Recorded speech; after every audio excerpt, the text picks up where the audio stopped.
সরস্বতী পুজোর বাজারে মূলত তিন ধরনের ঠাকুরমশাইরা বাজার মাত করলেন। প্রথম প্রকারের ব্রাহ্মণ, যারা এলাকার অন্যান্য পুজোগুলো সারা বছর ধরে করেন, এনাদের পরিচিতি সব থেকে বেশি, তাই এনাদেরকে পুজো করতে হয় অনেক বেশি। এদেরকে প্রায় সবাই বলেছে বাড়িতে ছোট বাচ্চা আছে, ঠাকুরমশাই সকাল 9টার মধ্যে ঢুকে যাবেন। এরা কাউকেই না বলেনি, সবাইকে বলেছে হ্যাঁ গুছিয়ে রাখবেন, চলে আসবো।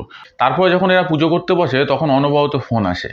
আর এ তখন পুজো করতে করতে ফোন ধরে বলে, এই সগন্ধ পুষ্পে সরস্বত্যই নমঃ, এই সগন্ধ পুষ্পে সরস্বত্যই নমঃ, অসীম নন্দীর বাড়িতে আছি, হয়ে গেলেই যাব, এই সগন্ধ পুষ্পে সরস্বত্যই নমঃ। এর কিপ্যাড সেটে কোনো নম্বরই সেভ নেই, অথচ উল্টো দিক থেকে লোক এর কথা শুনে আশ্বস্ত হয়, এই গুছি নাও, ঠাকুরমশাই এখনই ঢুকছে।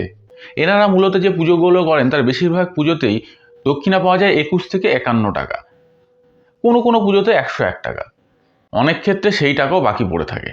এনারা পুজো শেষ হওয়ার সাথে সাথে দক্ষিণা ও ভুজ্জি সঙ্গে করে নিয়ে বেরিয়ে পড়েন। পুজোর দ্বিতীয় দিন সকালে দধিকর্মা করতে এনারা আর কখনোই আসেন না, আর পুজো কমিটিও এনারা দধিকর্মা করতে আবার ফিরবেন সেই এক্সপেকটেশনও রাখেন না।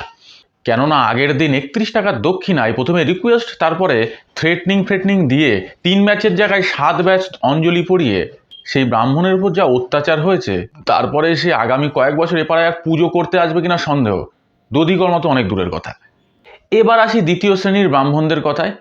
এনারা মারাত্মক ঠেটা প্রকৃতির, মানে মানুষ যতই রিকোয়েস্ট করুক, হাতে ধরুক পায়ে ধরুক, এরা কোনো রকমভাবেই দ্বিতীয় কোনো পুজো করবে না। এদের একটাই কথা, আমরা একটাই পুজো করি এবং নিষ্ঠার সাথে করি। সুতরাং আপনি ধরে পিটিয়ে বেঁধে রাখলেও এরা দ্বিতীয় কোনো পুজো করবে না, এরা একটা করে পুজো করবে। এই ধরনের ব্রাহ্মণদের দক্ষিণা 1000 থেকে 5000 টাকা পর্যন্ত হতে পারে। বিশেষ দ্রষ্টব্য, এনারা পুজোর পর ভোজ্য দ্রব্য সঙ্গে করে নিয়ে যান না। গৃহস্থকে পুজোর কয়েকদিন পর ঠাকুরমশাইয়ের বাড়িতে গিয়ে সেই ভোজ্য দ্রব্য দিয়ে আসতে হয়। আর তৃতীয় প্রকার ব্রাহ্মণ, এরা হচ্ছে ছদ্মবেশী ব্রাহ্মণ।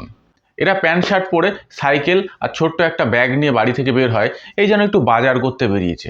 তারপর গৃহস্থের বাড়িতে হাজির হয়ে সেখানে প্যান্ট শার্ট পাল্টে ধুতি পাঞ্জাবি পরে পুজো অর্চনায় বসে। পূর্ব অভিজ্ঞতা থেকে এরা রাস্তায় বেরোনোর পরেই ভয় ভয় থাকে। কে জানে কোথায় কোন ক্লাবের ছেলেরা হঠাৎ জাপটে ধরে জোর করে বলে, দাদা পুজোটা করে দিন, আমাদের ঠাকুর মশাই আসেনি, এটা আমাদের রিকোয়েস্ট, থ্রেড ভাববেন না যেন। এ মনে মনে ভাবে, এটাই রিকোয়েস্ট, থ্রেট হলে কেমন হবে।